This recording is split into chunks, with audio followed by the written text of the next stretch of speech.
Rahayu. Bapak, Ibu lan sedulur-sedulur katresnan, pepanggihan ing cariyos basa Jawi. Kados pundi kabaripun? Tansah katur donga mugi-mugi kawontenanipun Bapak, Ibu lan sedulur-sedulur katresnan tansah sehat, semangat lan lancar anggenipun makarya. Amin. Ing wekdal niki kula badhe ngaturi crita cekak anggitanipun JMV Sunarjo kanthi irah-irahan Ake. Kados pundi lelampahipun? Sumangga sugeng midhangetaken.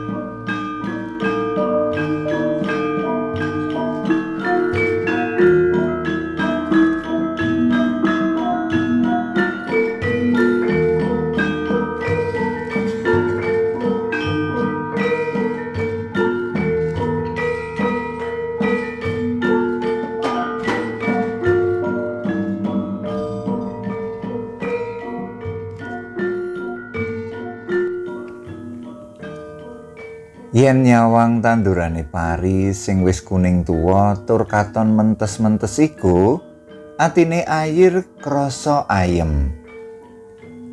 Pari rong kedhok ing sawah dum-duman saka wong tuane iku paling seminggu engkas wis bisa dipanen. Ning ya kuwi merga wegah nggawa mulih biasane langsung ditebasake ngono wae. Kari cocokan rega.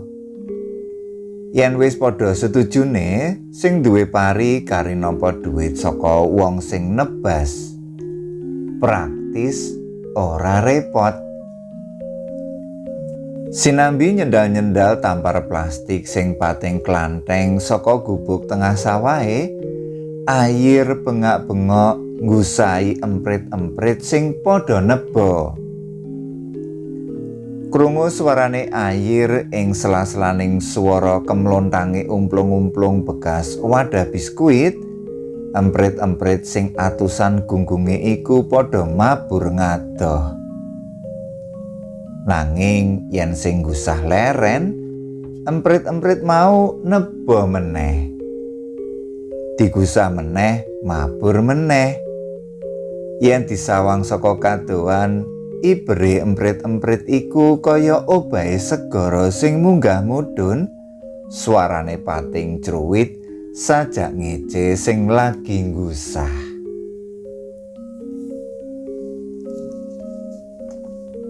Tangane Ayir sing wis krasa keju ditumpangake ing pringe gubuk. Angen-angene eling marang nasibe dhewe. Umure wis ngancik 30 taun, nanging meksa durung oleh jodoh. Kamangka kanca sabarakane wis duwe anak kabeh.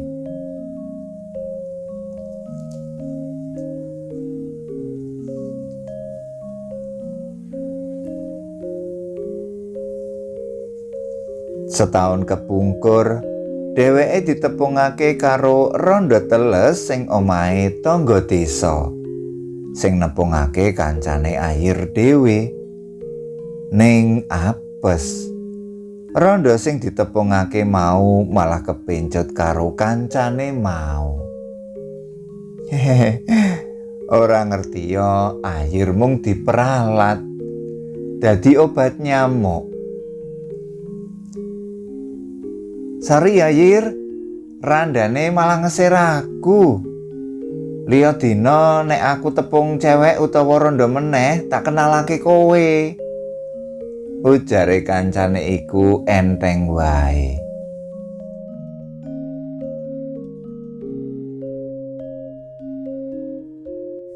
Telung wulan kepungkur ya ngono. Dening Mbah Romlah, dandan kondang sing gaweane nyomblangi jodhone uwong, rekane Ayir arep dientukake Marni, prawan ayu sing dadi guru honorer. Gunem antarane wong tuwa wis dadi, nanging bareng gunem tekan ing petungan weton, wong tuane Marni ora sarujuk merga tiba geing. Ayir wetone Senin wage. dene Marni kemis pahing. Wong tuane Marni duwe panemu yen jejodhoan tiba petungan gehing mono, tembene ora bisa tentrem, pijer tukar padu lan pungkasane pegatan. Embo pegat pati utawa pegat urip, ning besuke mesti pegatan.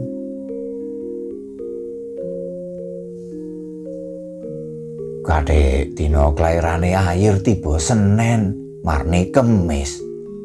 Dadi ya bali omah ora urung uripe ya nyenen Kemis, ora ana kepenake. Kandhane wong tuane Marni. Petungan tiba geng iku wae mbuh tenan apa ora. Ora ana sing ngerti kajaba keluargane Marni. Yen netone Ayir pancen Senen Wage, ning apa netune Marni pancen Kemis pahing tenan? Ora ana sing ngerti. Apa kabeh kuwi mung kanggo pawadan nulak alus Ayir? Wong nyatane Marni wis katon runtang-runtung karo Wasis, guru sing lagi wae entuk angkatan lan dibenom ing SD desa kono.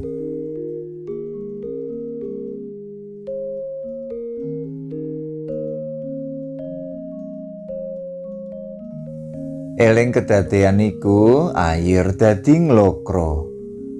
Emprit sing tansaya akeh nebo ing sawahe dijarake wae.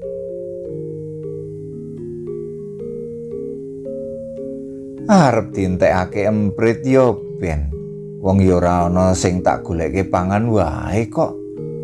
Batine lagi nedeng-nedenge gagas nasibe, Ayir kaget dening panyapane Sokran, kenalane sing profesine maklaran.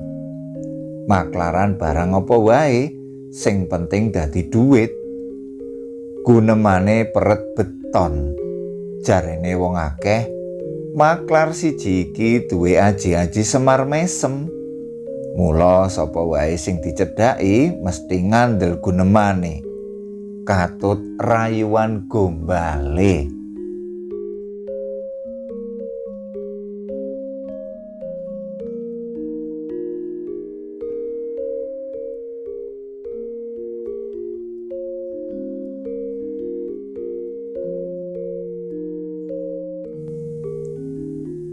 Nglamun ae. Halah.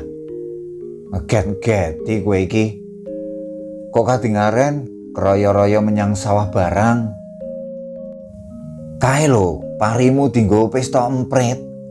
Mulane yen tunggu sawah kuwi aja disambi nglamun. Sambunge Sokran karo lungguh jejeri Ayir.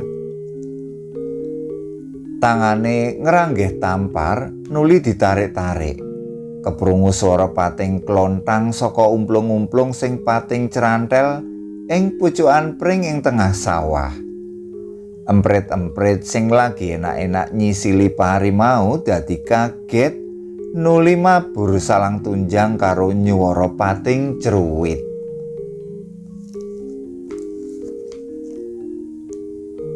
Kondi Kran? Ayir ganti takon. Biasa, pendak malam jemuah legi, aku rak rutin nyepi neng kuburan, melek neng cungkup. Dek bengi, aku nyepi neng cungkupe Mbah Pengkol. Ora muspro anggonku melekan, jalaran aku entukake kecubung kasihan iki. Ucape Sokran karo ngetokake watu akik werna biru saka kantongan cilik kumel sing digawe saka mori. Bebarengan karo metune akik sing jarene akik kecubung kasihan saka gombal kumel mau, gandane kembang kantil garing nyogrok irunge Ayir. Ir, mulane kowe bola-bali ditampik cewek, nganti rondo wae ora doyan karo kowe. Kowe rak mentas ditampik cewek meneh to? Nek aku malah arep rabi meneh. Kabeh kuwi ya merga khasiate akeh kecubung kasihan iki. Sapa ae sing duwe akeh iki yen nyedhaki wong wedok mesti bakal kepilut. Aku dhewe iki lho contone. Mosok to Kran? Ayir wiwit penasaran. Kowe iki mosok-mosok wae. Gaul sithik ngono lho. Dadi weruh berita macem-macem. Delok tangane Ayir ngranggeh watu akeh sing lagi wae arep dilebokake nyang kantongane meneh mau. Aja ngawur kowe. Aja meneh genggem. Nyenggol wae kowe kudu jinabat dhisik. Gak kuat kowe yen durung adus jinabat. Nganti semono ya. Kodol pira akekmu iki Kran? Aku kok kepingin duwe. Tawaku 2 yuta Yir. Ning nek 2 yuta aku gak kuat Kran. Yen karo keluarga dhewe kaya kowe ya gak ngantek semono Yir. Setengah cukup hidup-hidup nulung kanca bendang payu rabi. Setengah apa? Setengah yuta. Kuwi wae mung ijo leleh ku tirakat. Abot lho Yir oleh ku tirakat. Sadurunge nyepi kudu poso mutih 3 dina 3 bengi dhisik. Krungu rego akeh sing gedene mung separone neker nganti setengah yuta, Ayir ora bisa guneman. Kejaba ngangen-angen pira jumlah duwite lan yen ditambah duit tebasan pari dadi pira. Kajaba iku ana rasa eman uga ing atine. Ayir ndomblong nganti ora ngerti yen Sokran wis nglungani.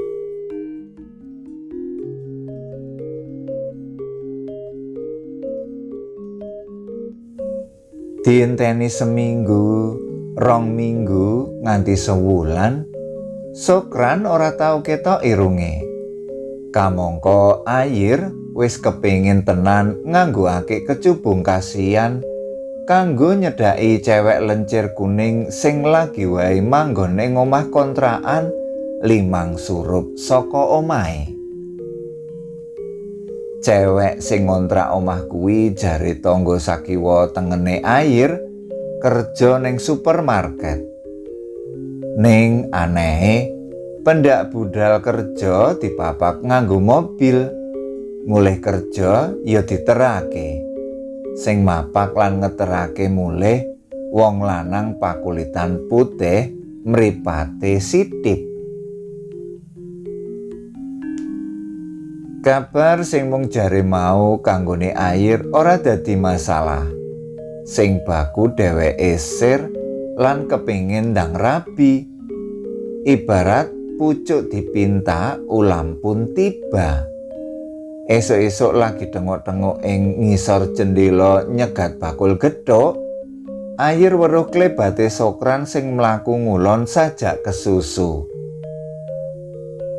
"Kran, Sokran, mampir sik," aloke Ayir. Krungu jenenge diceluk, Sokran cengkelak balik marani sing celuk-celuk. "Ana perlu apa? Aku kesusu," ujare Sokran karo lungguh kursi. "Aku butuh akekmu kae." "Waduh Yir, kasep. Wis dituku wong Jakarta." Atine Ayir katon yen nglokro. Dheweke mandeng Sokran kanthi panyawang memelas. "Arep kok nggo apa?" takone Sokran. "Nyedhaki cewek, Kran. Aku selak kepingin rabi. Yen bisa bar panen ngarep lebar panen iki dheweke tak lamar." "Uluh, kok kesusumen. Kowe wis kenal sing mbok sir?" "Durung, ning aku ngerti omahe. ngontrak omah 5 surup saka omahku iki. Ceweke wayu, lencir kuning. Tepak. Iki Yir sing diarani jodoh. Ake iki diparingi Mbah Pendem mau bengi. Arane Ake Merah Delima. Cocok kanggo nggendam cewek sing durung kenal. Ake iki luwih jos timbang sing ndek kapan kae. Olehku golek wae kudu poso mutih dhisik 7 dina 7 bengi. Jodohmu Yir. Sidane piro kran regane? 2 yuta ae, mungsuh keluarga dhewe. Tuna satak bathi sanak. Kok larang men? 300.000 ngono piye? 300.000. Sokran saja mikir-mikir. Alise gathuk, lambene lancip dikuncir saya ketok mrongose. Ya wis, mungsuh sedulur dhewe ora apa-apa. Jreng lho ya. Iya. Ayir mlebu kamar njupuk duit nuli dipasrahake marang Sokran. Duit ditampani karo pengingas-pengingis kelegane ngati. Sawise dipasang ing embane, Akik mau langsung didelesepake neng drijine Ayir. Wih, tambah ganteng kowe Yir. Tak jamin weruh kowe kabeh cewek mesti kepencut. Ucape Sokran karo ngatungake jempole. Sokran ngesaki duit 300.000 terus ngeblas ninggal Ayir sing isih ngilo ing ngarep kaca.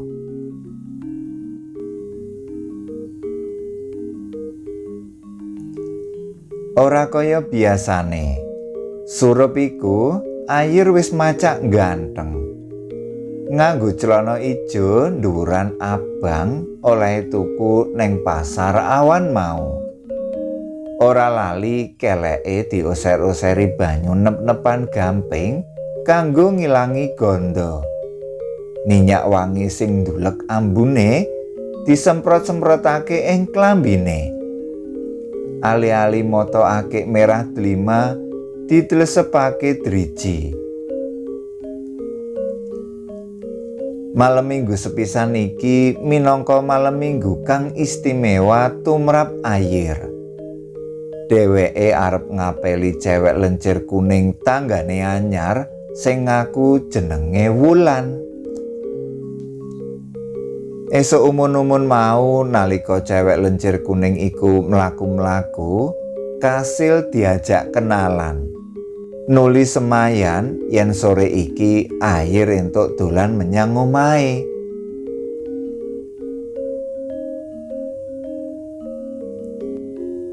Binarung sumilire angin candhek ayu, Ayir kelakon sepatemon karo Wulan.